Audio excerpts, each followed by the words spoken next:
Hello বন্ধুরা, আমাদের সেই নতুন বাড়ি হচ্ছিল, সব কমপ্লিট হয়ে গেছে। এই দেখো আমাদের বাড়ির ওপর দুতলা প্লাস্টার হয়ে গেছে। এখনো ভেতরের কাজ কিছু হয়নি, ভেতরের প্লাস্টার হয়ে গেছে।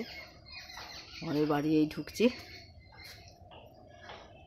এখানে কুপিয়ে রাখা হয়েছে বাগান। এখনও শীতের গাছ কিছু বসানো হয়নি, বসাবো বলে কুপিয়ে দিয়েছি। আমাদের বাড়ি কালী পুজোর সময় আলো দিয়ে টাঙানো হয়েছিল। এখন দিনের বেলা 10টা বাজে।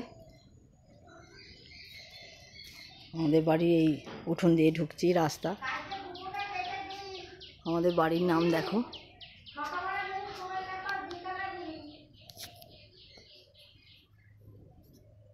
শ্রদ্ধাঞ্জলি পাত্রীনিবাস। এই আমাদের বাড়ি, এই উঠোন।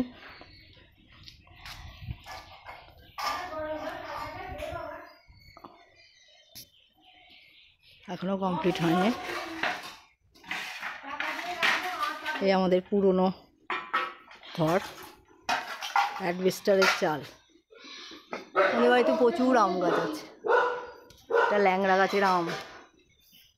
এই আমাদের পুরনো ঘর, এখন চারিদিক অপরিষ্কার হয়ে আছে, নতুন বাড়ি হয়েছে তো তাই প্রচুর অপরিষ্কার।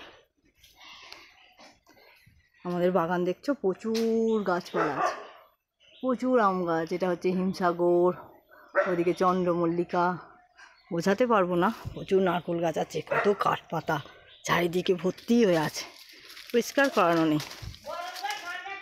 একা মানুষ কত করব। বুড়ো শাশুড়ি মা আছে, শ্বশুরমশাই কত হয়েছেন, 3 বছর হয়ে গেল। এই আমাদের বাড়ির সঙ্গে লাগোয়া ঘাট, এই পুকুর, পুকুরের ওই ওপারে অনেক গাছপালা বাসানো আছে আমাদের। ওই পুকুরের ওপার পর্যন্ত আমাদেরই। এখানেও আম গাছ। আমাদের বাড়িতে মোট 18টা আম গাছ আছে, প্রচুর আম গাছ। আম, কাঁঠাল, লিচু, জামরুল সব আছে। 2টো জামরুল গাছ, নারকেল গাছ, একটা সবেদা গাছ, প্রচুর ফল হয়। চারিদিকে কাঠ পাতায় ভর্তি। এটা হাওড়া জেলার মুন্সিরহাট। আমাদের বাড়ির সামনেই ট্রেন লাইন আছে, মুন্সিরহাট স্টেশন। ঠিক আছে বন্ধুরা, এর পরের ভিডিওতে আবার তোমাদের সঙ্গে দেখাবো।